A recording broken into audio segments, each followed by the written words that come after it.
এই সংবিধান ইন্ডিয়ার ব্রেন চাই, এইটারই রক্ষা করতে চাই বিএনপি।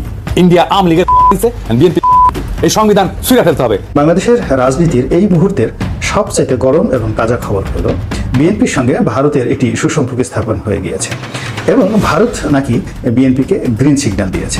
বাংলাদেশে নিযুক্ত ভারতীয় চুতমা রানী বাংলাদেশে এখন নেই এবং তার বাংলাদেশে শেখ পরিবারের কোন কুকুর, শেখ পরিবারের মানুষরূপী কোন হারামজাদা গণভবন বঙ্গভবনে বসবে না। কুত্তা মুজিব পরিবারের কোন লোক এই মুহূর্তে ক্ষমতায় নাই এক্সেপ্ট জেনারেল ওয়াকার। বিএনপির চাঁদাবাজ নেতাদের তালিকা ছেড়ে দিতে পারে জামাত ইসলামী জনগণের মধ্যে, তারপরে জনগণ ওই চাঁদাবাজদের ধরে ধরে জবাব চাইবে, অনেক ক্ষেত্রে উত্তম মাধ্যম দিবে। বিএনপির কেরা উঠিছে, কেরা মানে কি আমরা জিজ্ঞান না। ইলিয়াসের একটা ভিডিও আছে, শাওনের কেরা উঠিছে, আমি দেখি না ভিডিওটা, শুধু থাম্বনেল দেখেছি, তাই কেরা মানে আমি জানি না, কিন্তু কেরা কথাটা খুব পছন্দ হয়েছে। বিএনপির কেরাটা বোঝার জন্য আপনাকে একটা মেডিকেল সায়েন্স কই। হ্যাঁ, বাংলাদেশ ভারত সম্পর্কে নিয়েও নানা কথা চালু আছে। বিএনপি ক্ষমতায় যদি আসে তাহলে ভারতের সঙ্গে সম্পর্কটা কেমন হবে?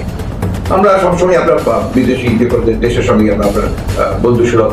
অজিত দোভালের ক্ষুরোদার মস্তিষ্কের কাছে মোহাম্মদ ইউনূস যে কার্যত শিশু, তার প্রমাণ কালকে আন্তর্জাতিক মহল ফের একবার কিন্তু পেল। বন্দি বিনিময় চুক্তি ইমপ্লিমেন্ট করে ভারত সরকার কিন্তু ৯৫ জন ভারতীয়কে বাংলাদেশ থেকে ছাড়িয়ে আনার ব্যবস্থা করলেন। মূলত ভারতের সঙ্গে সম্পর্ক নিয়ে তিনি ঠিক ইউনূস প্রশাসনের উল্টো অবস্থান নিলেন। সেখান থেকে ধরে নেওয়াই যাচ্ছে যে প্রতিবেশী রাষ্ট্র হিসেবে কিন্তু সেনাপ্রধান শুধুমাত্র ভারতকেই চাইছে এবং ইউনূস প্রশাসনকে কড়া হুঁশিয়ারও দিতে চাইছেন তার বার্তার মাধ্যমে। এই প্রসঙ্গে আরো একটি চাঞ্চল্যকর বিষয় উঠে আসছে।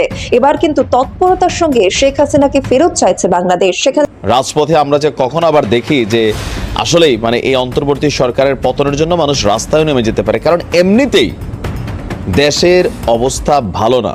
দেশের এই কঠিন পরিস্থিতির মধ্যে বিএনপি দলের এই পদক্ষেপটি নেওয়া মোটেও ঠিক হয় নাই। এইটা নিয়ে বর্তমানে সামাজিক যোগাযোগ মাধ্যমে তুলপাড় হচ্ছে। বিএনপি দল এই পদক্ষেপটি কিভাবে নিতে পারলো? দর্শক শ্রোতা, ভারত এবং বাংলাদেশের মধ্যে একটা ঝামেলা চলেছিল এবং এই ঝামেলাটাকে কেন্দ্র করে অনেকে অনেক কথা বলেছিল এবং বাংলাদেশ কিন্তু বসে রয়েছিল না। বাংলাদেশও ভারতের অন্যায়ের প্রতিবাদ করেছিল। এখন হঠাৎ আমরা কি দেখতে পাচ্ছি? এই সিদ্ধান্তটি, এইসব বিষয় পর্যালোচনা করে আমরা অনেক তথ্য পাই এবং ভিডিও পাই, সেইগুলোই আপনাদের সামনে এক এক করে তুলে ধরবো। কি হবে এখন বাংলাদেশের, কি হবে এখন বাংলাদেশের সাধারণ মানুষের? দর্শক শ্রোতা, ভিডিওটা কিছুটা লং হবে কিন্তু অনেক তথ্য জানতে পারবেন এই ভিডিওর মাধ্যমে। ভিডিওর প্রথমে যে অংশবিশেষগুলো দেখেছেন সেইগুলোর বিস্তারিত এবং সবাই কি বলতেছে, ভারত কি পরিকল্পনা করেছে, অন্যদিকে এটা নিয়ে বাংলাদেশের বর্তমান সরকার ডক্টর ইউনূস কি বলতেছেন, সেইটাও আপনারা দেখতে পারবেন। দর্শক শ্রোতা, আসুন আমরা মূল অংশবিশেষগুলো দেখে আসি। বাংলাদেশের রাজনীতির এই মুহূর্তের সবচাইতে গরম এবং তাজা খবর হলো বিএনপির সঙ্গে ভারতের একটি সুসম্পর্ক স্থাপন হয়ে গিয়েছে এবং ভারত নাকি বিএনপিকে গ্রিন সিগন্যাল দিয়েছে। ভারত বিএনপিকে গ্রিন সিগন্যাল দিচ্ছে এই কারণে যে বর্তমান ক্ষমতাসীন আওয়ামী লীগের সঙ্গে ভারতের সম্পর্ক ভালো যাচ্ছে না। কেন ভারতের সঙ্গে সম্পর্ক ভালো যাচ্ছে না? এর কারণ হলো আওয়ামী লীগ এখন আর ভারতকে, বিশেষ করে বিজেপি সরকারকে, মোদিকে তাদের বন্ধু বলে মনে করছে না। এর কারণ হলো ভারত সম্ভবত অতিরিক্ত কর্তৃত্ব দেখানোর চেষ্টা করছে আওয়ামী লীগের প্রতি এবং উঠতে বসতে আওয়ামী লীগের লোকজনকে অপমান করার জন্য, খোঁটা দেওয়ার জন্য তারা যে সকল শব্দ ব্যবহার করছে, যে সকল পরিস্থিতি তারা সৃষ্টি করছে, যা কিনা আওয়ামী লীগের জন্য অমর্যাদা করে। দেখা গেল যে বাংলাদেশের প্রধানমন্ত্রী শেখ হাসিনা তিনি ভারতে গেলেন রাষ্ট্রীয় সফরে। সেখানে অতীতকালে তিনি যখন গিয়েছেন, যতবারই গিয়েছেন ততবার প্রধানমন্ত্রী নরেন্দ্র মোদী স্বয়ং এয়ারপোর্টে এসে তাকে রিসিভ করেছেন, কিন্তু সাম্প্রতিককালে শেখ হাসিনাকে রিসিভ করার জন্য নরেন্দ্র মোদী এয়ারপোর্টে আসেননি। অধিকন্তু তিনি তারই মন্ত্রিসভার অতি অগুরুত্বপূর্ণ, একেবারে নাম গন্ধহীন সাধারণ একজন সদস্য, প্রতিমন্ত্রী মর্যাদার একজন সদস্যকে পাঠিয়েছেন তাকে রিসিভ করার জন্য, যা কিনা বাংলাদেশের জন্য অমর্যাদাকর, প্রধানমন্ত্রীর জন্য তো খুবই অমর্যাদাকর। এর কারণ হলো তিনি খুব ভালো করে জানেন, অর্থাৎ বাংলাদেশের প্রধানমন্ত্রী খুব ভালো করে জানেন যে ভারত এই কাজটি কেন করেছে। এর কারণ হলো ভারত মনে করছে যে প্রধানমন্ত্রীকে ক্ষমতায় এনেছে ভারত, প্রধানমন্ত্রীকে ক্ষমতায় বসিয়ে রেখেছে ভারত। অন্যদিকে প্রধানমন্ত্রী যেটি মনে করছেন সেটি হলো তিনি তার আপন শক্তি বলে, আপন কৌশল বলে ক্ষমতায় এসেছেন, ক্ষমতায় রয়েছেন এবং জনগণের একটা বিরাট অংশ তার সঙ্গে রয়েছে এবং কৌশলগতভাবে তিনি ভারতের সহযোগিতা নিয়েছেন বটে, কিন্তু বিনিময়ে তিনি ভারতকে দিয়েছেন সব কিছু, দেন নাই এমন কোনো কিছু নেই। এবং সে কথা তিনি প্রকাশ্যে পার্লামেন্টে তার বক্তব্যে তিনি সেটি স্বীকার করেছেন। তো সেই অবস্থায় প্রধানমন্ত্রী নরেন্দ্র মোদী এবং ভারতে নরেন্দ্র মোদীর যারা সহযোগী রয়েছেন তাদের যে মনমানসিকতা, অন্যদিকে বাংলাদেশের প্রধানমন্ত্রী শেখ হাসিনা এবং তার যারা সহযোগী রয়েছেন তাদের যে মন মানসিকতা, এই দুইয়ের মধ্যে প্রবল মনস্তাত্ত্বিক বিরোধ শুরু হয়েছে অনেক আগে থেকে, বিশেষ করে 2018 সনের প্রশ্নবিদ্ধ নির্বাচনের পর থেকে। তো এই সুযোগটি গ্রহণ করেছে চীন যখন দেখলো যে আওয়ামী লীগের অনেক নেতাদের সঙ্গে, এমনকি স্বয়ং প্রধানমন্ত্রীর সঙ্গে ভারত ভালো ব্যবহার করছে না, অধিকন্তু ভারত এখানে যেভাবে দাদাগিরি দেখাচ্ছে, সেই দাদাগিরি যে কোনো মানুষেরই আত্মমর্যাদাতে লাগবে, যার মধ্যে ন্যূনতম মানবতা বোধ রয়েছে, বুদ্ধি রয়েছে, রুচি রয়েছে, অভিরুচি রয়েছে, মনুষ্যত্ব রয়েছে, তারা এই অপমানটা আসলে সহ্য করতে পারে না। তো সেই অবস্থাতে যখন চীন দেখলো যে আওয়ামী লীগের সঙ্গে ভারতের একটা নৈতিক দূরত্ব সৃষ্টি হয়েছে, একটি বিরোধ দেখা দিচ্ছে, তখন তারা বাতাস দিয়েছে, বিভিন্নভাবে বাতাস দিয়েছে, কূটনীতিকভাবে বাতাস দিয়েছে, সামরিকভাবে বাতাস দিয়েছে, অর্থনৈতিকভাবে বাতাস দিয়েছে। ফলে কি হলো, এখন আওয়ামী লীগ সরকার একেবারে নিঃশর্তভাবে চীনের দিকে ঝুঁকে পড়েছে এবং চীন সেই সুযোগটি একেবারে শতভাগ গ্রহণ করেছে এবং ভারত যেটিকে প্রমাদ গুনছে। এবং আমাদের সীমান্তে, আমাদের দুই দেশের পররাষ্ট্রনীতিতে, আমাদের দুই দেশের জনশক্তিতে, জনগণের মধ্যে, মিডিয়াতে দীর্ঘদিন যাবৎ যে একটা বন্ধুত্বপূর্ণ ভাব যাচ্ছিল, বিশেষ করে ক্ষমতাসীনদের মধ্যে, সেটি দিয়ে এখন ঘুণ পোকা বাসা বেঁধেছে এবং তারই প্রেক্ষাপটে এখন ভারত বন্ধু পরিবর্তন করতে চাচ্ছে বলে সর্বমহলে একেবারে চাউর হয়ে গিয়েছে এবং সেটিকে ক্ষমতাসীন আওয়ামী লীগ একটি চ্যালেঞ্জ হিসেবে নিয়েছে যে দেখি ভারত কি করতে পারে। তারা যদি বিএনপির সাথে সম্পর্ক স্থাপন করে আওয়ামী লীগ এবং চীনের যে দ্বৈত শক্তি, সেই শক্তিকে মোকাবেলা করতে পারে, তাহলে দেখা যাক, লড়াই হবে ময়দানে, লড়াই হবে সবখানে, এইরকম কথাবার্তা ক্ষমতাসীনদের মনের মধ্যে নাড়াচাড়া দিচ্ছে। তো গত সেপ্টেম্বরে লাদাখে নয়াদিল্লির আয়তনের সমান 4000 বর্গ কিলোমিটার ভূমি দখল করে চীনা সেনারা। এবার ভারতের জায়গা দখল করে চীনের শিনজিয়াং প্রদেশের কাছে আরও 2টি নতুন প্রশাসনিক অঞ্চল ঘোষণা করেছে দেশটির সরকার। বিষয়টি নিয়ে কিছুই করতে পারছে না ভারত, কারণ এই মুহূর্তে ভারত এই বিশ্বে নিঃসঙ্গ একটি দেশ, কেউ নেই তাদের পাশে। এখানেই শেষ নয়, এসব অঞ্চল দখলের পর চীন নজর দিচ্ছে 7 সিস্টার্স খ্যাত রাজ্যগুলোতে। এ পর্যন্ত চীন ভারতের কোন কোন অঞ্চল দখল করে নিল, ভারত কি পারবে চীনের হাত থেকে 7 সিস্টার্সকে বাঁচাতে? চলুন বিস্তারিত জেনে নেওয়া যাক। ভারত ও চীনের মধ্যে সীমান্ত নিয়ে রয়েছে দ্বন্দ্ব, বিশেষ করে ভারতের অরুণাচল প্রদেশ এবং কেন্দ্রশাসিত অঞ্চল লাদাখের একটি বড় অংশ নিজেদের বলে দাবি করে চীন একাধিকবার এসব অঞ্চলকে তাদের মানচিত্রেও যুক্ত করেছে। বিভিন্ন সময় অঞ্চলের বড় অংশ দখল করেছে। এ অঞ্চলের দখল নিয়ে দুদেশের সেনাদের মধ্যে সংঘর্ষ হয়েছে বহুবার। এবার ভারত সীমান্তবর্তী চীনের উত্তর পশ্চিমের শিনজিয়াং প্রদেশে 2টি নতুন প্রশাসনিক অঞ্চল ঘোষণা করেছে দেশটির সরকার। তবে বেইজিংয়ের ঘোষিত কাউন্টির কিছু অংশ ভারতের কেন্দ্রশাসিত অঞ্চল লাদাখের মধ্যে পড়েছে দাবি করে এর আপত্তি ও প্রতিবাদ জানিয়েছে নয়াদিল্লি। কিন্তু বিশেষজ্ঞরা বলছেন, ভারতের দৌড় শুধু বাংলাদেশের সাথে অন্যায় করা পর্যন্তই। চীনের বিরুদ্ধে টু শব্দ পর্যন্ত করার ক্ষমতা নেই ভারতের। ভারতকে কটাক্ষ করে অনেকেই সামাজিক যোগাযোগ মাধ্যমে লিখে বলছে, যাই হোক, আগামীতে একটি হিন্দি সিনেমা রিলিজ হবে, সেই সিনেমায় দেখানো হবে কিভাবে চীনের কাছ থেকে জায়গা ছিনিয়ে এনেছে ভারত। এটা দেখার অপেক্ষায় রইলাম, কারণ এছাড়া আর ভারতের কোনো কিছু করার নেই। চীনের সাথে মুভির মাধ্যমে পাল্টা জবাব দিবে ভারত। ভারতীয় সংবাদ মাধ্যম এনডিটিভি জানিয়েছে, গত 27 ডিসেম্বর চীনের সরকারি বার্তা সংস্থা সিনহুয়া উত্তর পশ্চিম চীনের শিনজিয়াংয়ে এই 2টি কাউন্টি বা প্রশাসনিক অঞ্চল প্রতিষ্ঠার কথা জানায়। তাদের খবরে বলা হয়, শিনজিয়াং সরকার হোটান প্রিফেকচারের অধীনে হেআন কাউন্টি এবং হেকাং কাউন্টি নামে 2টি নতুন কাউন্টি প্রতিষ্ঠার ঘোষণা দিয়েছে। চীনের কমিউনিস্ট পার্টির কেন্দ্রীয় কমিটি এবং রাষ্ট্র পরিষদ এই 2টি নতুন কাউন্টি অনুমোদন করেছে, যা হোটান প্রিফেকচারের অধীনে পরিচালিত হবে। এনডিটিভির প্রতিবেদনে বলা হয়েছে, চীনের এই পদক্ষেপের প্রতিবাদ জানাচ্ছে ভারতের পররাষ্ট্র মন্ত্রণালয়। শুক্রবার ভারতের পররাষ্ট্র মন্ত্রণালয়ের মুখপাত্র রণধীর জয়সওয়াল বলেছেন, এই তথাকথিত কাউন্টির অনেকটা অংশ লাদাখের ভেতরে পড়ে এবং ভারত কখনোই এই এলাকায় চীনের অবৈধ দখলদারিকে স্বীকৃতি দেয়নি। তিনি বলেন, আমরা হোটান প্রিফেকচারের অধীনে 2টি নতুন কাউন্টি প্রতিষ্ঠার ঘোষণা দেখেছি। তথাকথিত এই কাউন্টিগুলোর কিছু অংশ ভারতের কেন্দ্রশাসিত অঞ্চল লাদাখের ভেতরে পড়ে। আমরা কখনো এ এলাকায় চীনের অবৈধ দখলদারি স্বীকার করিনি। রণধীর জয়সওয়াল আরও বলেন, নতুন কাউন্টি তৈরির বিষয়টি এই এলাকায় ভারতের সার্বভৌমত্ব নিয়ে আমাদের দীর্ঘদিনের ও ধারাবাহিক অবস্থানের ওপর কোনো প্রভাব ফেলবে না। চীনের অবৈধ ও জোরপূর্বক দখলকে ভারত বৈধতা দেবে না। আমরা চীনা পক্ষের কাছে কূটনৈতিক চ্যানেলের মাধ্যমে কঠোর প্রতিবাদ জানিয়েছি।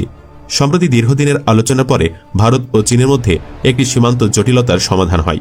ফলস্বরূপ পূর্ব লাদাখ সীমান্তে দুই দেশেই নিজেদের সেনা প্রত্যাহার করে নেয়। কিন্তু সবশেষ এমন ঘটনায় দুই দেশের সম্পর্কের বিষয়টি আবারও নতুন করে আলোচনার জন্ম দিয়েছে। তবে এখানে শেষ নয়। গত সেপ্টেম্বরেও ভারতের বিরাট এলাকার দখল নিয়েছে চীনের সামরিক বাহিনী। এ নিয়ে চরম অস্বস্তিতে প্রধানমন্ত্রী নরেন্দ্র মোদীর সরকার। কোথায় যাবে, কার কাছে বিচার দেবে তা ভেবে কুল কিনারা পাচ্ছে না উগ্র হিন্দুত্ববাদী দেশটি। এদিকে এখনও দিল্লি পাল্টা কার্যকর পদক্ষেপ না নেওয়ায় বিরোধী দল কংগ্রেস ক্ষোভ প্রকাশ করেছে। জানা গেছে, লাদাখে দিল্লির সমপরিমাণ ভূমি দখলে নিয়েছে চীন। ওই অঞ্চলে ভারত ভূখণ্ডের 4000 বর্গ কিলোমিটারে চীনা সেনা অবস্থান করছে। এছাড়া সেভেন সিস্টার্স খ্যাত অরুণাচল প্রদেশে চীনা সেনা প্রবেশের খবর পাওয়া গেছে। অঞ্চলটির অন্তত 60 কিলোমিটার ভেতরে ঢুকে পড়েছে চীনের সেনারা। শুধু তাই নয়, সেখানে নিজেদের ঘাঁটিও গেড়েছে চীনের জিনপিং বাহিনী। সে সময় দ্য হিন্দুস্তান টাইমসের প্রতিবেদনে বলা হয়, লাদাখের ভূমি দখলের অভিযোগটি করেছেন ভারতের কংগ্রেস নেতা রাহুল গান্ধী। তিনি অভিযোগ করে বলেছেন, প্রধানমন্ত্রী নরেন্দ্র মোদী চীনকে ভালোভাবে সামলাতে পারছেন না। এ সুযোগে লাদাখে দিল্লির সমপরিমাণ ভূমি দখলে নিয়েছে চীন। 10 সেপ্টেম্বর যুক্তরাষ্ট্রের ওয়াশিংটন ডিসির ন্যাশনাল প্রেস ক্লাবে দেওয়া বক্তব্যে রাহুল গান্ধী এসব কথা বলেন। মোদির বিরুদ্ধে প্রতিবাদ করে বিদ্রোহীরা বলছে, আপনি শুধু মুখে কথার ফোয়ারা ছোটান, কিন্তু কাজের কাজ কিছুই করতে না পারেন, তাহলে আপনার ভারতের প্রধানমন্ত্রী হবার যোগ্যতা নেই। তারা লাদাখে দিল্লির আয়তনের সমপরিমাণ ভূমিতে অবস্থান করছে। আমরা মনে করি এটি ভারতের জন্য একটি বিপর্যয় এবং পরাজয়। এদিকে আমেরিকাকেও পাশে পাচ্ছে না ভারত। মোদির সমালোচকরা বলছেন, প্রতিবেশী দেশের সেনা ভারতের ভূখণ্ডের 4000 বর্গ কিলোমিটার দখল করলে আমেরিকা কিভাবে প্রতিক্রিয়া জানাবে, এটা আপনাকেই দেখতে হবে। তাই আমি মনে করি প্রধানমন্ত্রী মোদী চীন পরিস্থিতি মোটেও ভালোভাবে সামাল দিতে পারছেন না, কারণ চীনা সেনাদের আমাদের ভূখণ্ডে বসে থাকার কোনো কারণ নেই। গত বছর একই রকম অভিযোগ করেছিলেন রাহুল। তখন কংগ্রেস নেতা অভিযোগ করেন, প্রধানমন্ত্রী মোদীকে লাদাখে ভারত চীন সীমান্ত পরিস্থিতি নিয়ে বিরোধীদের কাছে মিথ্যা বলছেন, কারণ প্রকৃত সত্য হচ্ছে চীন ভারতের ভূখণ্ড কেড়ে নিয়েছে।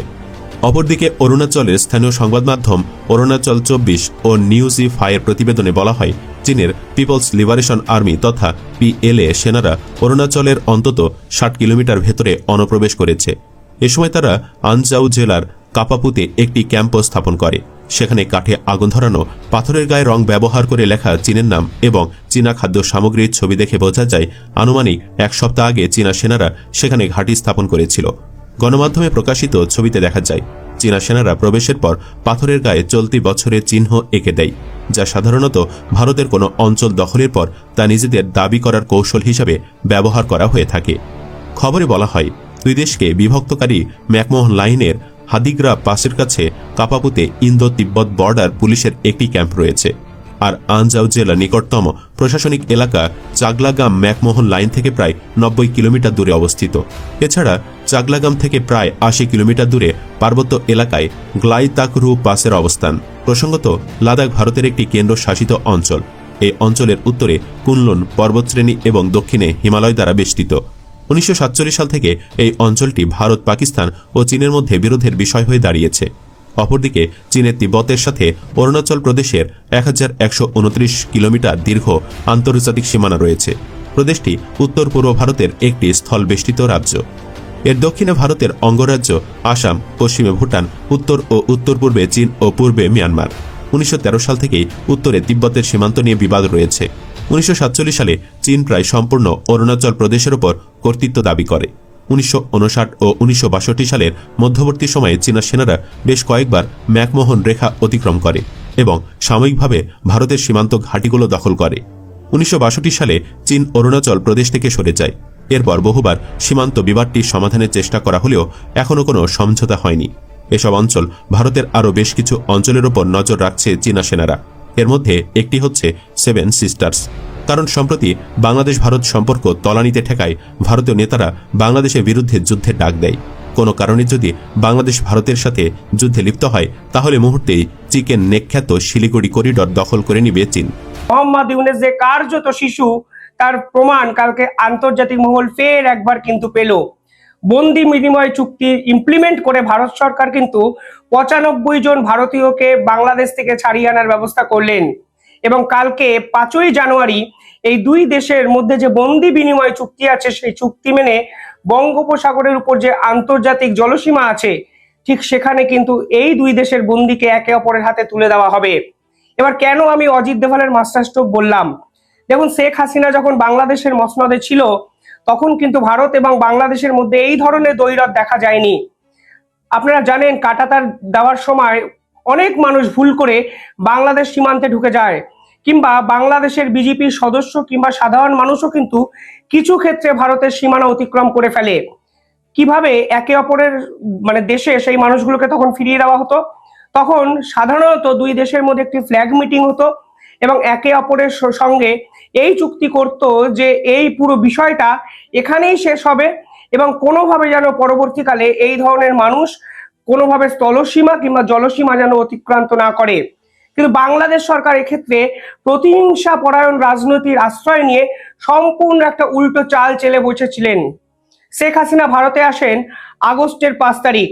এরপরে সেপ্টেম্বর এবং অক্টোবর মাসে যখন ভারতীয় একাধিক জেলে ভুলবশত বাংলাদেশের যে সীমারেখা তা অতিক্রম করেছিল তাদের কিন্তু ইমিডিয়েটলি গ্রেফতার করে নেয় বাংলাদেশ সরকার।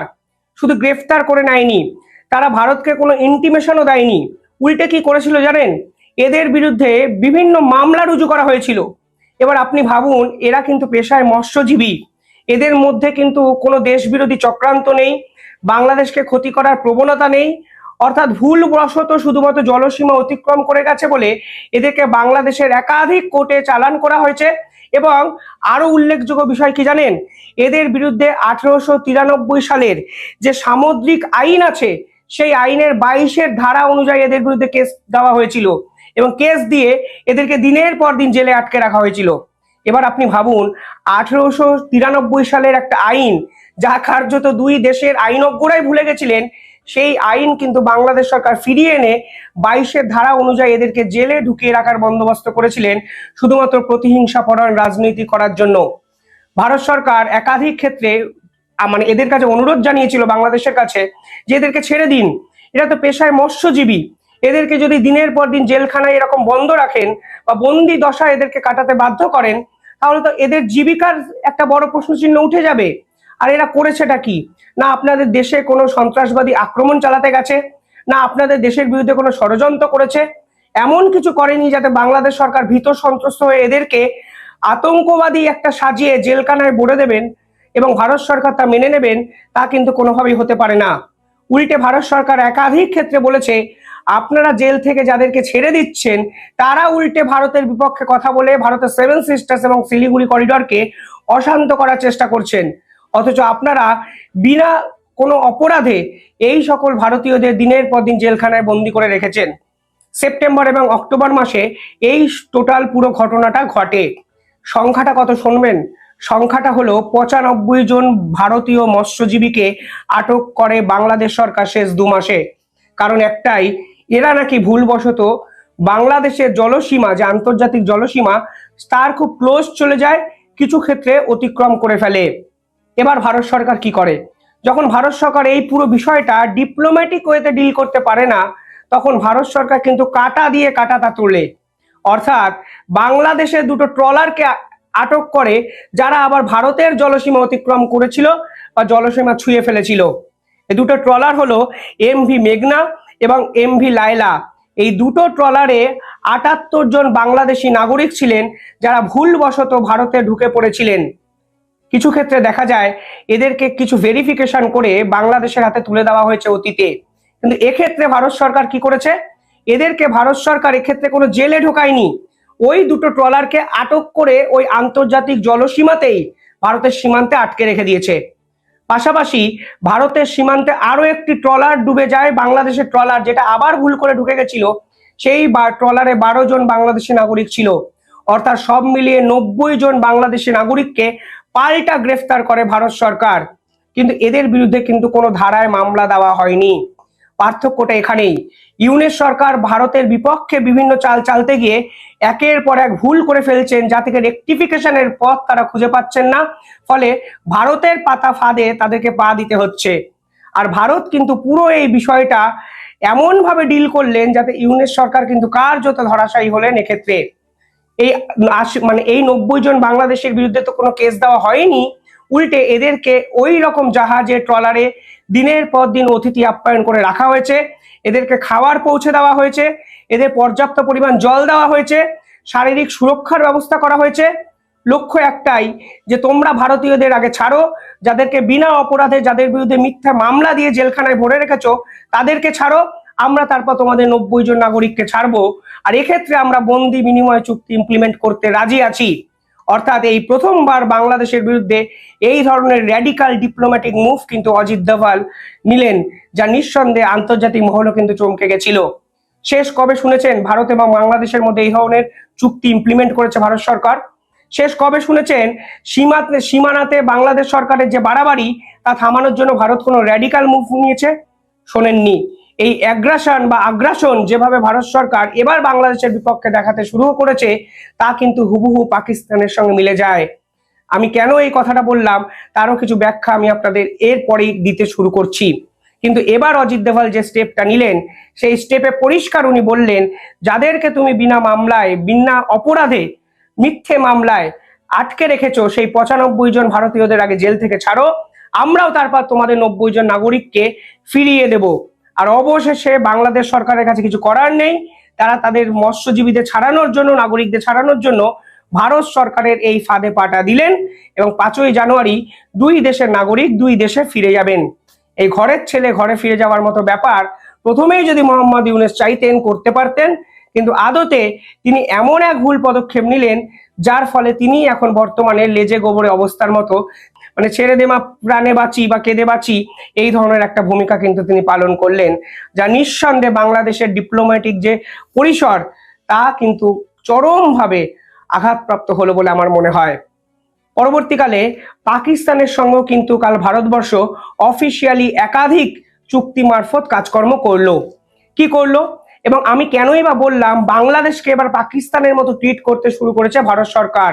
কারণ এই ধরনের বন্দি চুক্তি বিশ্বের একমাত্র একটা দেশের সঙ্গে ভারত সরকার নিয়মিতভাবে করে ফেলে, সেটি হলো পাকিস্তান। কালকে কিন্তু ভারত ফের পাকিস্তানের সঙ্গে এই ধরনের বন্দি বিনিময় চুক্তির ইমপ্লিমেন্টেশন ফের একবার করার একটা জায়গা তৈরি করলো। ভারত সরকার এবং পাকিস্তানের মধ্যে একটা চুক্তি আছে যেখানে বছরের প্রথম দিনে তাদের একে অপরকে জানাতে হয় নিজেদের দেশে ঠিক কোন কোন জায়গায় পারমাণবিক স্থাপনা আছে এবং যদি যুদ্ধ লাগে সেই যুদ্ধের সময় কোনোভাবেই কোনো দেশ এই নিউক্লিয়ার যে স্থাপনাগুলো আছে তাদের উপর কোনো অ্যাটাক করতে পারবে না। এই চুক্তিটি হয়েছিল 1998 সালের 31শে ডিসেম্বর, যদিও তার বহু আগে থেকে অর্থাৎ 1991 সালের 27শে জানুয়ারি থেকে এই ধরনের চুক্তি কিন্তু ইমপ্লিমেন্ট আছে, যেখানে বলা হয়েছে দুই দেশের পারমাণবিক কেন্দ্রগুলোকে অ্যাটাক করতে পারবে না, কারণ সেক্ষেত্রে দুই দেশের ধ্বংসলীলা। যে চিঠি বাংলাদেশ দিয়েছিল সেই চিঠির ব্যাপারে যে বিতর্ক তার বলটাকে বাংলাদেশের দিকে ঠেলে দিল আমাদের external affairs ministry. External affairs ministry কালকে একটা সাংবাদিক সম্মেলন যেমন হয় সেই সাংবাদিক সম্মেলন করছিলেন আমাদের রণধীর জয়সওয়াল, যিনি মুখপাত্র। তাকে একজন প্রশ্ন করেন যে এক্সট্রাডিশনের ব্যাপারটা নিয়ে ভারতবর্ষের কি মত হাসিনাকে এক্সট্রাডিশনের ব্যাপার নিয়ে। তা সেখানে উনি যা বলেছেন সেটা আজকে বেরিয়েছে, আমি আপনাদের পড়ে শোনাচ্ছি। সেটা হচ্ছে, হাসিনাকে ফেরত চাইতে সব কাজ শেষই করেনি ঢাকা, কি করবে দিল্লি। ফেরত চাওয়ার ব্যাপারে আমি যেটা বরাবর বলে আসছিলাম যে কূটনৈতিক রীতিনীতি মেনে যে চিঠিটা দেওয়ার কথা সেই চিঠিটা কিন্তু আদৌ দেওয়া হয়নি, একটা ফরমাল লেটার একটা পাঠিয়ে দেওয়া হয়েছে, তাও হচ্ছে হাই কমিশনের প্যাডে একটা স্ট্যাম্প, তার সিগনেচার ছাড়া একটা চিঠি পাঠিয়ে দেওয়া হয়েছে। সে চিঠিটার মানে কোনো ভ্যালুই নেই যাকে বলা যায়। নোট ভার্বাল, সেটা নোট ভার্বালের কি ভ্যালু আছে? এর একটা নির্দিষ্ট একটা প্রক্রিয়া রয়েছে, যে প্রক্রিয়ার মাধ্যমে এক্সট্রাডিশনের কথাবার্তাগুলো চিঠি চালাচালি হয়, সেই প্রক্রিয়া মানা হয়নি। তা সেই নিয়ে যেটা বলেছেন রণধীর জয়সওয়াল, আমি সেটা তুলে ধরছি। শুধু এক নোট ভার্বাল দিয়ে দিল্লির কাছ থেকে শেখ হাসিনাকে ফেরত চেয়েছিল ঢাকা। তবে এই দাবির পরিপ্রেক্ষিতে সব আনুষ্ঠানিকতা নাকি সম্পন্ন করেনি বাংলাদেশ সরকার। হিন্দুস্তান টাইমসের রিপোর্ট অনুযায়ী এই ধরনের প্রত্যর্পণের দাবি পরিপ্রেক্ষিতে অনেক গুরুত্বপূর্ণ ফর্মালিটি থাকে, তবে বাংলাদেশ সরকার নাকি সেই সব করে না, সব না করেই বলে যাচ্ছে হাসিনাকে দিল্লি ফেরত পাঠাবে না। এই সবের মাঝে ভারত নাকি বাংলাদেশের নোট ভার্বালের জবাব নাও দিতে পারে। নাম প্রকাশে অনিচ্ছুক সরকারি শীর্ষকর্তা নাকি এ বিষয়ে জানিয়েছেন সংবাদ মাধ্যমে। উল্লেখ্য, শেখ হাসিনাকে ভারত থেকে বাংলাদেশ ফেরানোর আবেদন করে দিল্লিকে নোট ভার্বাল দিয়েছিল ইউনূসের সরকার। তবে সেই আবেদন নিয়ে সম্প্রতি আপত্তি জানিয়েছে আওয়ামী লীগ। ইউনূস সরকারের বক্তব্য, ভারতের সঙ্গে বাংলাদেশের যে বন্দি প্রত্যর্পণের চুক্তি হয়েছিল তাতে শেখ হাসিনাকে ফিরিয়ে দেওয়া হোক বাংলাদেশ বলে জানানো হয়েছিল। প্রত্যর্পণ চুক্তির আওতায় শেখ হাসিনাকে ফেরত চেয়ে গত 23 ডিসেম্বর দিল্লির বাংলাদেশ হাইকমিশন থেকে ভারতের বিদেশ মন্ত্রকে একটি কূটনৈতিক নোট পাঠানো হয়েছিল। তবে আওয়ামী লীগের বক্তব্য, 2013 সালে ভারত এবং বাংলাদেশের যে বন্দি প্রত্যর্পণ চুক্তি হয়েছিল ভুয়ো রাজনৈতিক কারণে করা মামলা তার অধীনে আসে না। আওয়ামী লীগের অভিযোগ, হাসিনাকে খুনের ষড়যন্ত্র করে বাংলাদেশে ফেরাতে চাইছে ইউনূসের সরকার। এই নিয়ে এক বিবৃতি প্রকাশ করে আওয়ামী লীগ। তাহলে ভারত কি করবে?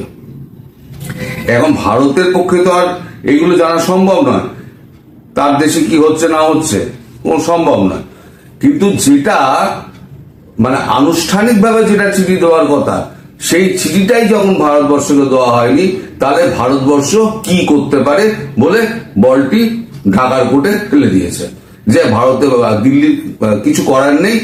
যদি ফরমাল চিঠি পাঠানো হয় আইন টাইন মেনে, তখন ভারতবর্ষ ভেবে দেখবে, মানে কথাবার্তা যা মনে হলো সেটি বলার চেষ্টা করা হচ্ছে। যদি ফরমাল চিঠি পাঠায় কূটনৈতিক এতে ডসিয়ারে করে, তাহলে পরে ভারতবর্ষ ভেবে দেখতে পারে, এরকম একটা ভাব। তো এই নিয়ে অনেক অনেক খবর টবর তো বেরিয়েছে। এখন হচ্ছে কি, বাংলাদেশের যে এ নিয়ে যারা মুখপাত্র আছে তারা হিন্দি আর ইংরেজি এছাড়া তারা কিছু মানে পড়তে পারেন না। কিছুটা হয়তো বুঝতে পারেন কিন্তু পড়তে পারেন না হিন্দি আর ইংরেজি ছাড়া। আর বাংলাদেশের সোশ্যাল মিডিয়া যেগুলো আছে সেই সম্পর্কে তারা মানে বুঝতে পারেন না বলে পুরোটা অন্ধকারে থেকে যান। মাঝে মাঝে আমার সঙ্গে যখন কথাবার্তা হয় তখন মাঝে মাঝে জিজ্ঞেস করে যে বাংলাদেশ में क्या हालचाल है, तो घोष साहब थोड़ा बताइए। তা আমি মাঝে মাঝে বলি এই সোশ্যাল মিডিয়া এই ছড়াচ্ছে। তা কালকে আমি ফোন করতে উনি বললেন क्या बात है घोष साहब, कुछ बताइए वहां का क्या हाल है। তা আমি বললাম যে দাদা আজকে একটা মজার খবর আছে আপনাকে আমি এটা বলতে পারি। একটা ইউটিউব চ্যানেল একটা এরকম খবর বার করেছে, তা সেটা মানে আপনি শুনতে পারেন। তখন প্রথমেই বললো যে ভিউ মানে তার সাবস্ক্রাইবার কত। আমি 1 মিলিয়ন প্লাস। 1 মিলিয়ন প্লাস তব সুনাইয়ে। তাই বললাম ওখানে যেটা বলা হচ্ছে সেটা সারসংক্ষেপ যেটা হচ্ছে সেটা হচ্ছে এক হাসিনাকে ঢাকা থেকে গ্রেপ্তার করে নিয়ে গেছে বা দিল্লি। নরেন্দ্র মোদীর সঙ্গে তার বনাবনি হচ্ছিল না, বিকল্প কাউকে খুঁজছিলেন। তিনি চীন ও ফ্রান্সের সঙ্গে যোগাযোগ করেছিলেন কিন্তু পেরে উঠছিলেন না শেখ হাসিনা। তাই ভারত সরকার তাকে জব্দ করার জন্য এখান থেকে তুলে নিয়ে গিয়েছে, এটাই হচ্ছে সারমর্ম। তাছাড়া বলা হচ্ছে যে সোশ্যাল মিডিয়ায় আমি নাম বলবো না তার, আমি তাকে ফলো করি, আমি তার গুণগ্রাহী, কিন্তু তিনি এরকম কি করে একটা বললেন সেটা নিয়ে আমার মনে নানান রকম প্রশ্ন আছে। তিনি বলছেন, যিনি মিডিয়া যিনি ভিডিওটা আপলোড করেছেন তিনি বলছেন যে হাসিনাকে ফ্র্যাঙ্কেস্টাইন করে ফেলেছিলেন একেবারে আমাদের নরেন্দ্র মোদী। পরে তিনি ভারতের আধিপত্য মানতে চাননি, তার মধ্যে ভারত বিরোধিতা প্রবল ছিল, কিন্তু লোকে তাকে ভারতের দালাল তাও বলতো। তিনি ভারতের কূটনীতির শিকার হচ্ছেন, তাকে রেখে শেখ হাসিনাকে রেখে দিল্লি তাকে দিয়ে দর কষাকষি করছে, বিশেষ করে 7 সিস্টার নিয়ে। কোথায় 7 সিস্টার, কোথায় হাসিনা? তাছাড়া এটা নিয়ে আরো বলেছেন যে ভারতের লগ্নি সুরক্ষিত করার চেষ্টা করছে হাসিনাকে কবজায় রেখে, তাকে বন্দি করে রাখা হয়েছে। মানে শেখ হাসিনা দিল্লিতে বন্দি, তাকে ছাড়পত্র।